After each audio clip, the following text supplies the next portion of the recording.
নমস্কাৰ বন্ধু বান্ধৱীসকল, আপোনালোকৰ ভালনে? মোৰ বৰ্তমান ভালেই। এয়া ৰাতিপুৱাৰ চাহকাপ, মাংস ভাজি আছোঁ। মানে আধা ভজাকৈ দেউতাই দি পঠিয়াইছিলে মোৰ কাৰণে অকণমান, সেয়াই ভাজি আছোঁ ৰাতিপুৱা খাবলৈ।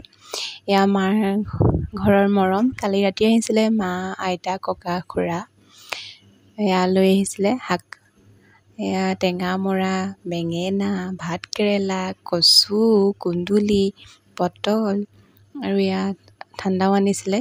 ঠাণ্ডা মানে কালি ৰাতিয়ে খোৱা হ'ল। মিঠাইও আনিছিলে। মিঠাইখিনি দেখুওৱা নাই আৰু। এয়া মৰমৰ টোপোলা।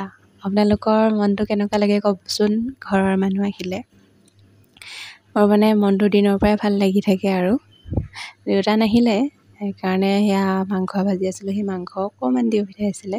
ঘৰলৈ আলহী আহিছিলে, তাৰে অকণমান থৈ। এয়া কঁঠালো আনিছে, কেঁচা পকা সকলোখিনি আছে। এয়া কোমোৰাও আছে।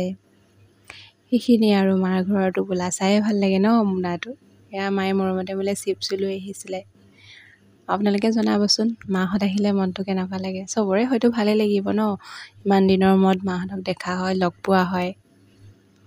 সেইখিনিয়ে আৰু চায়ে মনটো ভাল লাগে, যেন নাখাওঁৱেই তেনেকুৱা লাগে মৰমত অনা বস্তু।